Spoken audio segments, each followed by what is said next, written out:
Now, 7 killed as policemen opened fire on a group of civilians at Manso, Nkwanta in the Ashanti region.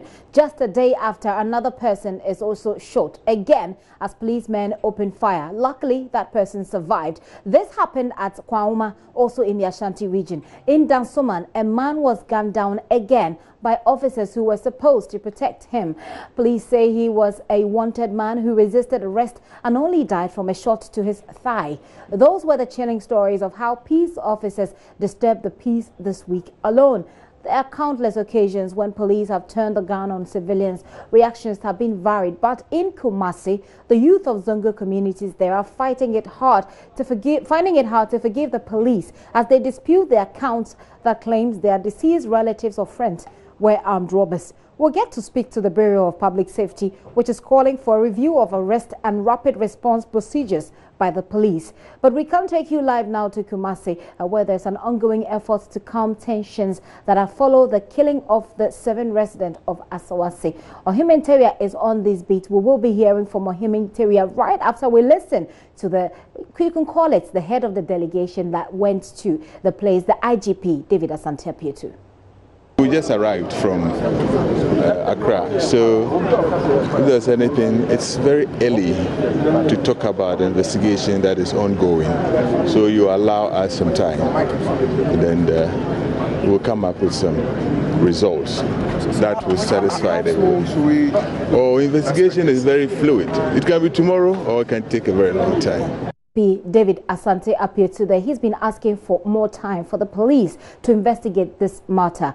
And if you have followed the chronology of events, 7 people died. And before those 7 people were killed, Zongo youth in Kumasi have had issues with operations of the police. They believe that they have been targets over the years. So whether or not that is a fact, the IGP today is asking for some more time. This afternoon alone, when the delegation went to Kumasi and joined the Muslim youth or join the Muslim community for Friday prayers, we've just heard that there have been gunshots there as well. We're not quite sure where those gunshots are coming from, whether or not they're coming from the police or whether they're coming from the youth, the Zongo youth there. But we will be verifying that once Ohimeng joins me on the telephone line with some more from there. Yesterday, the youth went on a rampage. It tried to set the police station in Asawase ablaze. Well, for the intervention of some mechanics, we're told by our reporters there that police station would have come down, but it did not. It did not, and that was obviously a good thing. The youth were also all over on the streets burning tires, as you see in this video. The chief of Sabon Zongo has also, Ezaki Zongo, I must say, has been speaking about this matter. We can hear him now.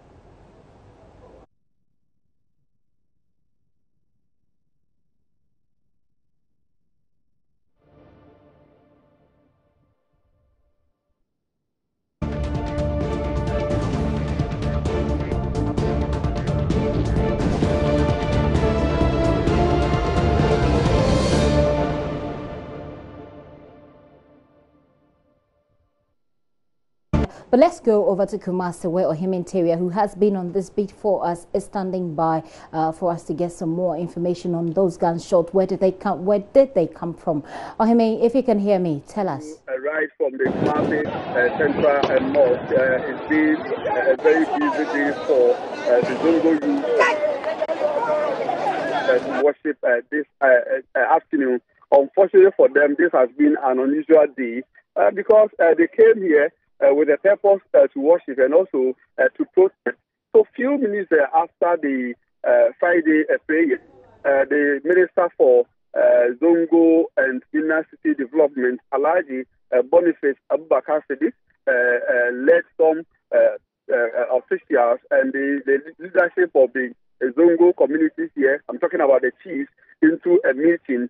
So whilst the meeting was ongoing, then we saw the youth marching up at the entrance of that venue with placards indicating that they are not happy with what has been happening. And a few minutes later, a police dispatch rider also came in on a motorbike, and all that we saw was the youth running to the Aswansi and Aswansi gate of the central mosque, and suddenly the armored vehicle of the police armored vehicle also pulled up and started firing tear gas and then warning shots into the air, and that actually scared the people here. Some ran to safety, and some of them also decided to also face police squarely by throwing stones at the police.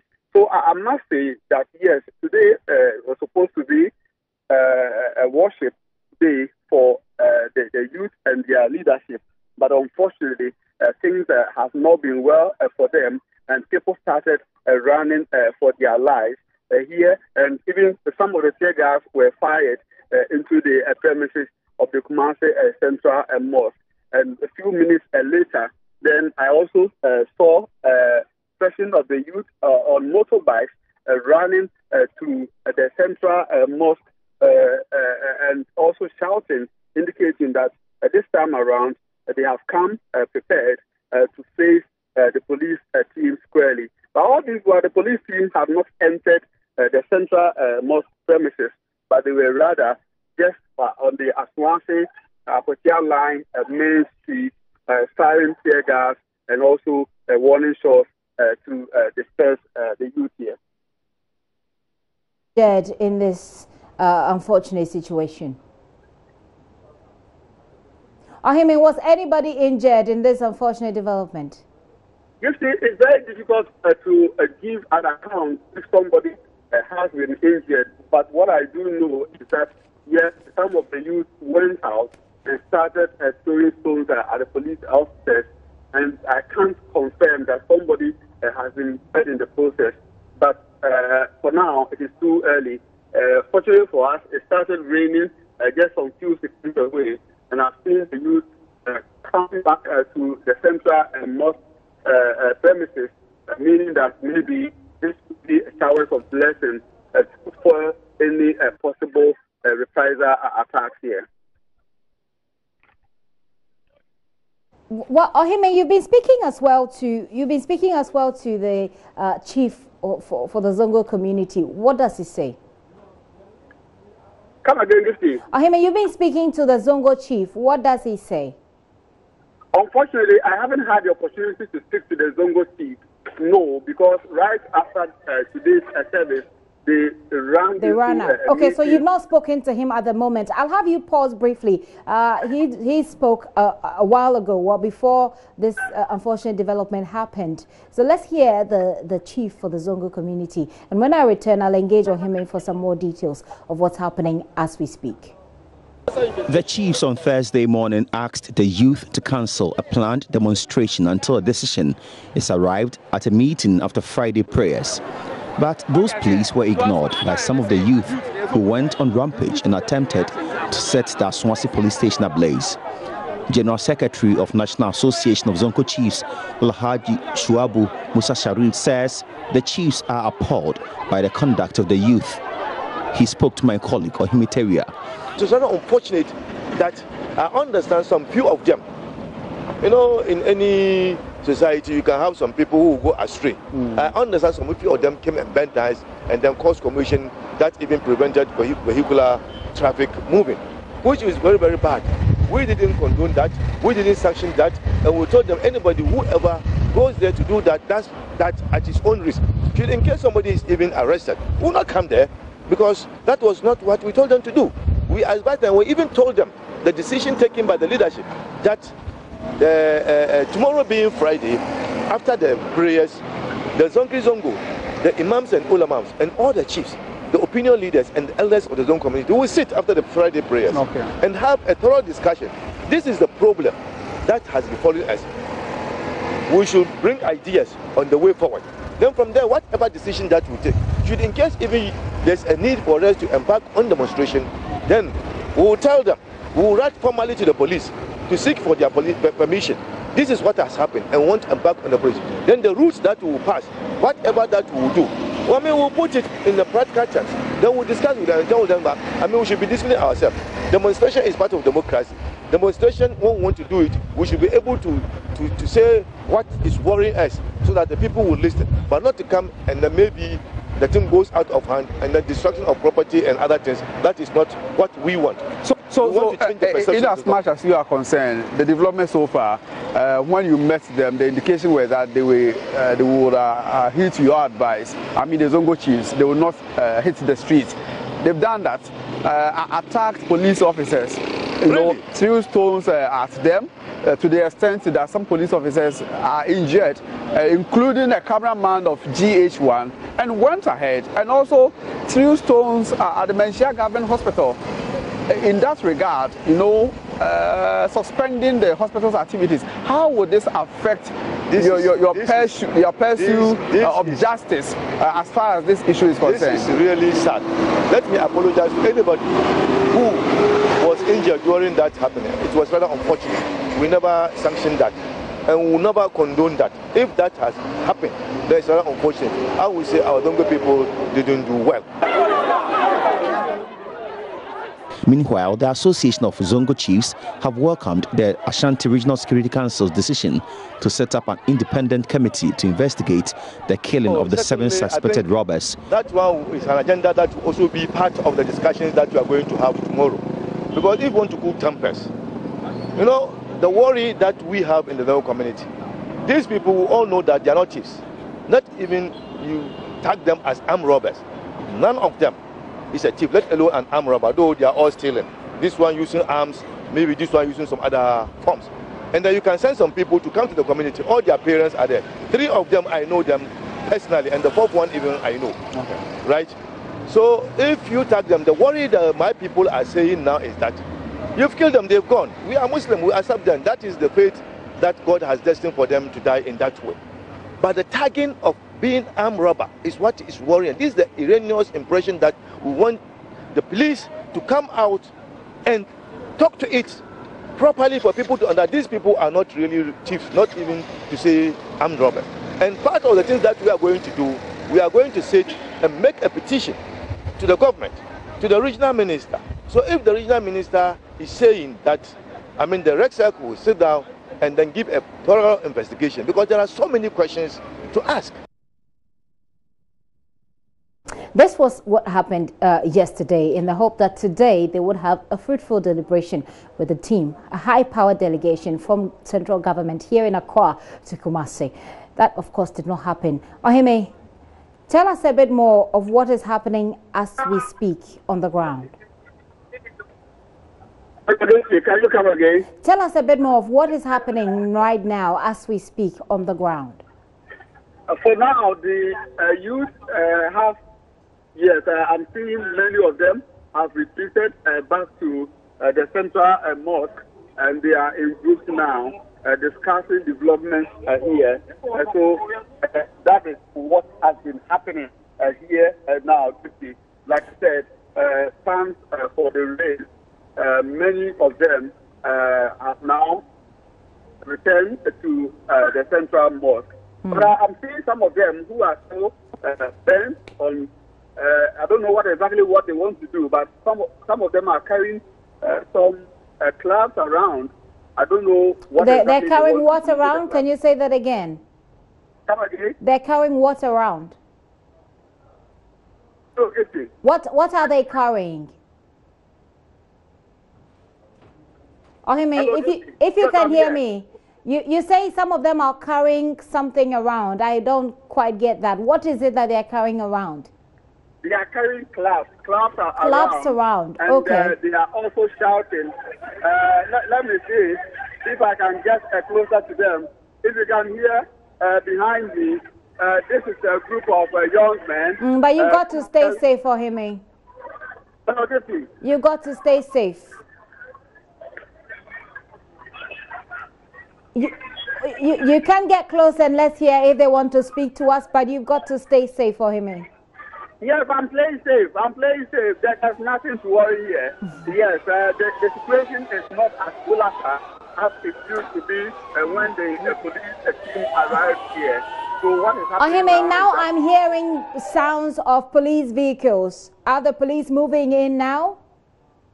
No, this is what we recorded earlier when the police first came here. So let's enjoy the scene here.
That is obviously a disturbing situation there, very disturbing situation. And I saw the convoy move away that was led by the IGP's vehicle, the vehicle that the IGP was in. It appears as though they were hooting at the vehicle or at the convoy. It looked as if they wanted the convoy out of the area. Is this correct? You see, I would say that the convoy did not enter the central mosque premises. But as and when it made attempts to enter, first came a police dispatch rider. Then all of a sudden we heard the firing of tear gas and then gunshots. And that is what infuriated the youth who thought that today, being a Friday, they have come here to pray. They shouldn't have, police shouldn't have fired even tear gas or gunshots to scare them away. And so, yes, the convoy did not enter the premises of the central mosque, but it was just at the entrance when some of the also went in and started throwing stones at the convoy. Yes, so the idea, I would say, did not enter, but there were some scenes of confrontation between the youth and then. Have you been able to speak to the young men who surrounded the area a while ago? Not at all. They were just passing. So whilst I was on phone and trying to get closer to them, it's been raining, and they don't care whether there's rain or not. They are bent on registering their displeasure against the conduct of the police, but they believe that if police have killed people that they suspect or believe to be innocent, they were not expecting police to act this way, especially when police want to make peace with them here. The IGP, we've had the IGP asking for a bit more time. Beyond what he said in the video that we have played, did he say anything else? And what else happened with the meeting, that happened today in Kumasi? It was a closed-door meeting between the IGP, the two ministers, plus the Ashanti regional minister, who led them to the Menchia Palace. So nobody was allowed to participate in this particular meeting. But after, when we asked the IGP what exactly they have been discussing in there, and then he said, yes, he has come to get first-time information for himself. So we should give him some time to go through the process. The process is that the police have started investigations into all these incidents, and he believes that with time they will be able to get some results. Those were his exact words. Would get results as far as investigations into this killing issue is concerned. But when I asked him specifically how long the investigations would take, he told me he can't be specific, and he says the investigation can sometimes take a little period, or in some instances a longer period. This is one is the brother of one of the who was shot and killed by police in that particular exercise. You see, I wish we have time to listen to him what should be raised here. Right. No man to conduct a dear friend forensic investigation. A man who crime day to say, you sooner matono, or Mubiara, you are Crawford.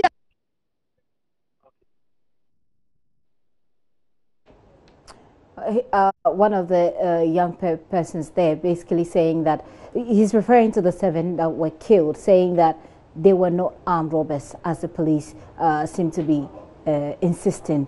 Ohimeng, what more did they say? We had issues with the video. We couldn't play the entire clip. Yes, the video is a bit better now. So we can go back and hear them now. Yes. Very well. So let's listen to him.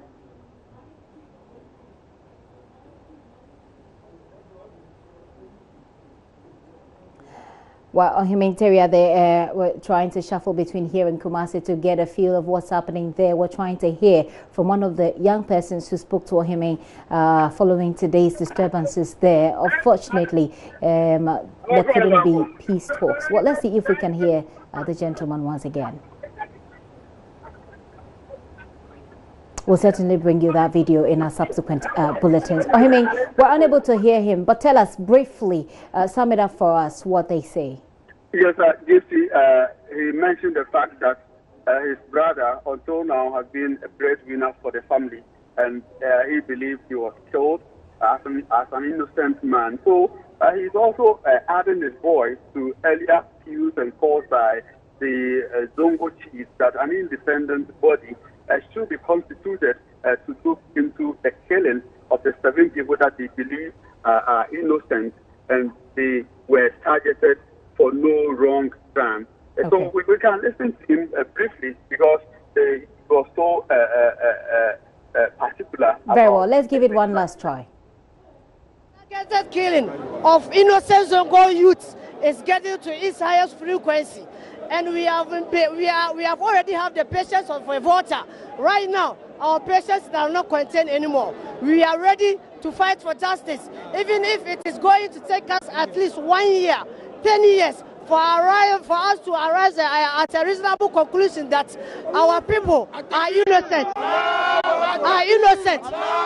We are ready to sacrifice our time, our resources, to make sure that the average Zongo boy, the average Zongo girl have the needed security that he has, so that they can move freely and about in Kumasi metropolitan and its environs. There is a saying that there's a circumstances surrounding their death.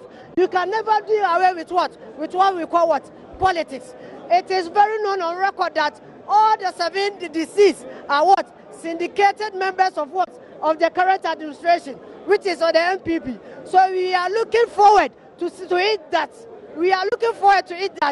the regional hierarchy of the MPP, the constituency hierarchy of the MPP will come out vividly clearly to explain to meaningful Ghanaians that our brothers are innocent. They should come out clearly to explain to Ghanaians that our brothers are most of the time what? Security syndicates of the party. This is the time. We can never, and we will never allow the Ghana police force to maltreat the Zongo people like that. It is the time. Our leaders must act. If our leaders refuse to act, they are precedents. As I'm speaking to you right now, in Nicaragua, it is the death of what? Only 10 people. And the whole of Nicaragua is in civil unrest. And the malicious killing of innocent Zongo life in 2018 only amounted to only what? 13 to 14. I think it's high time. It's high time for us to rise up. And if the law does not take its course, we the Zongo youth will advise ourselves in the best way. That is one of the youth there in the Zongo community. Let me find out quickly. Ohimeng, who is this person? Do we know his name? To defend himself, and he wouldn't care what it takes to defend the Zongo youth. Ahimin, do we know his name? And he is brother to one of the deceased? Yes, Gifty, he's a brother to one of the deceased. Very well. Ahimin, thank you so much for that update. Ahimin Teria there, who's been on this beat from day one. Very worrying, disturbing situation in Kumasi, Saki Zongo area there, where today there was supposed to be a high government delegation there to speak about the issue and bring about some sort of peace. It's turned even more chaotic. Now, one of the groups in Ghana who are not very happy about the situation is the Bureau of Public Safety. They're calling for a review of arrest and rapid response procedures by the police. Now they've issued a statement here. I'll be engaging the executive director of the Bureau of Public Safety, Nanaya Akwada. But let me just quickly look at what the statement that they issued today. It says that between January and June this year, the Bureau of Public Safety has captured a total of 122 police arrests. Only 52 of them were incident-free. Actually, they say 70 of these arrests were classified as eventful. And by that, it means that it turned violent. And from January to date, such eventful arrests as captured by the Bureau resulted in 20 casualties, being 17 deaths and 3 injuries. Nanayao, thank you very much for your time this afternoon. Thank you very much for having me. Good afternoon to your viewers. Now, it's quite interesting your ability to put together all these bits and pieces of information to prove how police arrest has not been, quiet, has not been smooth, and that has actually caused the death of people.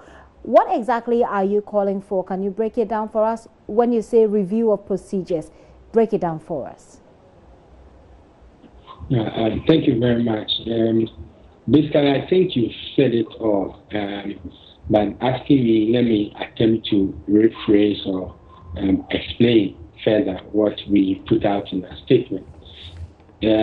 Out of 122 arrests that caught media attention between January and June this year, we observed that 70 of them were eventful. And by eventful, we mean maybe the police have moved in to effect an arrest.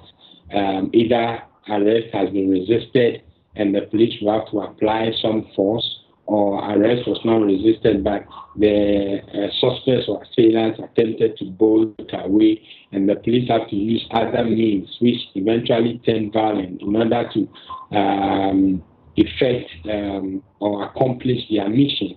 That's what we characterize as eventful arrest.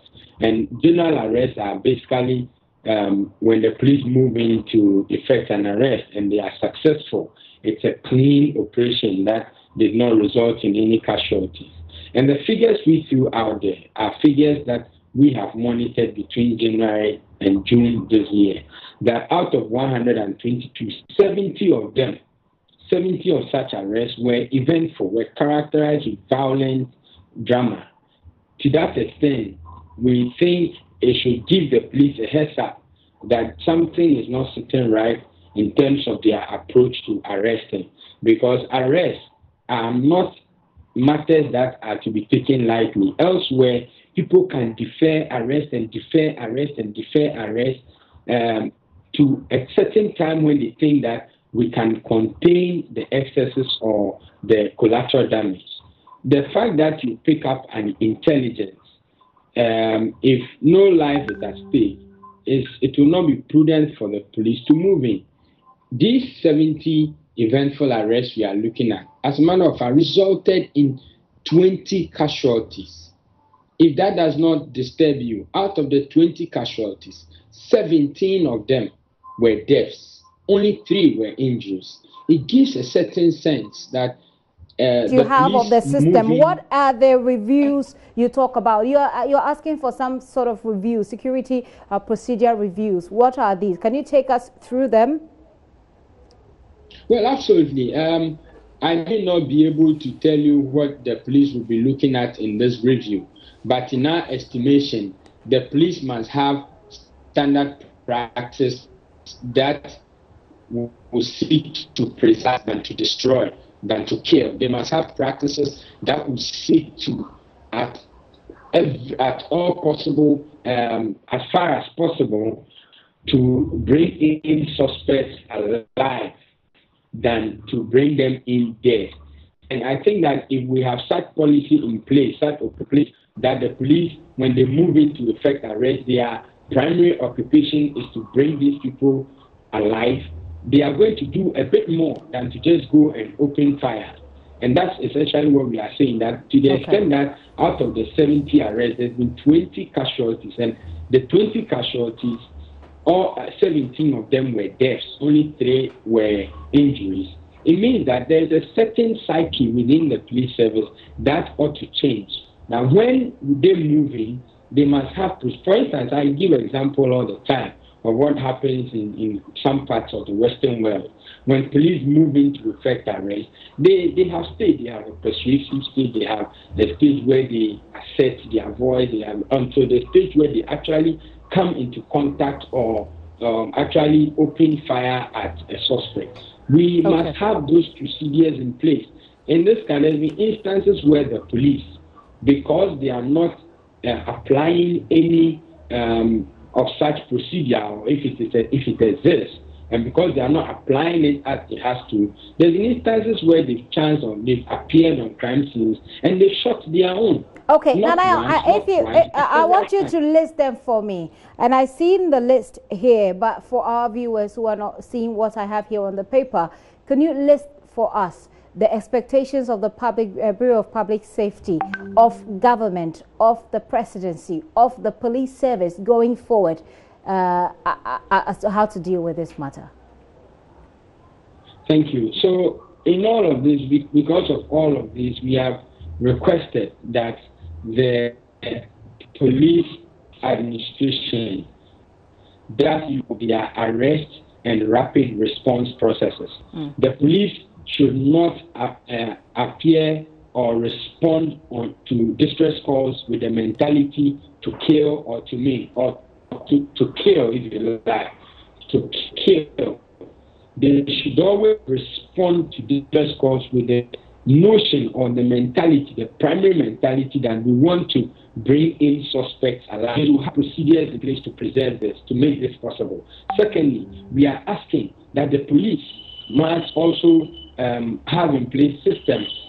They should also have in place a system that will train the men and officers on de-escalating tactics.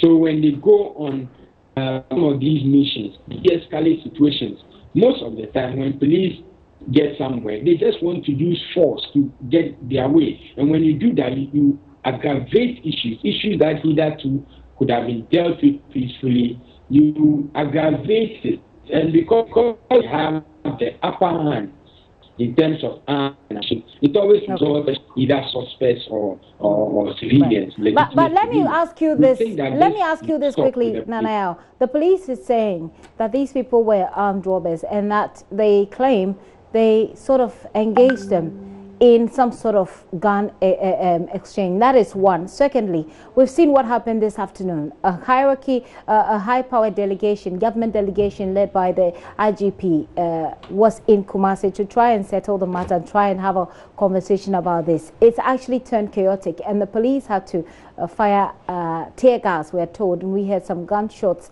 as well. That obviously is a threat to public safety as well, what has just happened in Kumasi.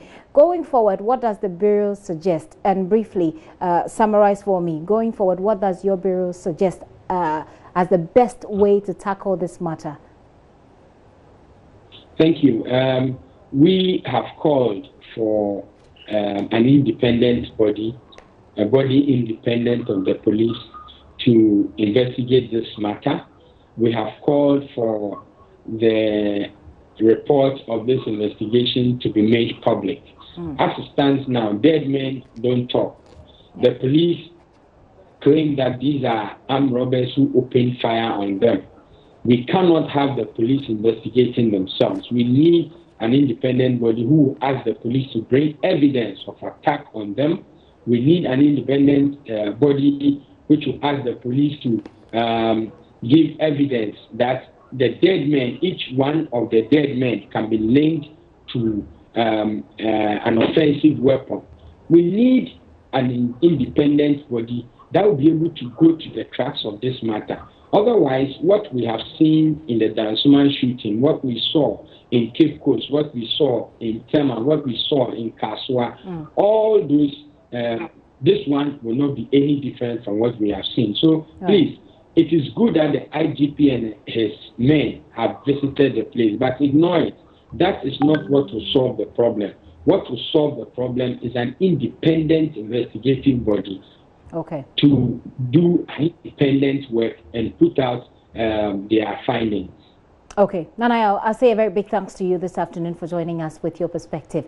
That is the Executive Director of the Bureau of Public Safety. They are calling for a review in the way police can carry out arrests. Basically, they're calling for a review of that particular protocol. They're also asking for the institution of an independent investigative body to make sure that the police is able to provide evidence linking those people that they have killed to any to bearing or possession of any arms or to any armed robbery, as the police say, and that the police should also be able to provide evidence to the effect that they were under attack, for which reason they killed those 7. A very disturbing situation. We'll bring you more of that in our subsequent bulletins, but let's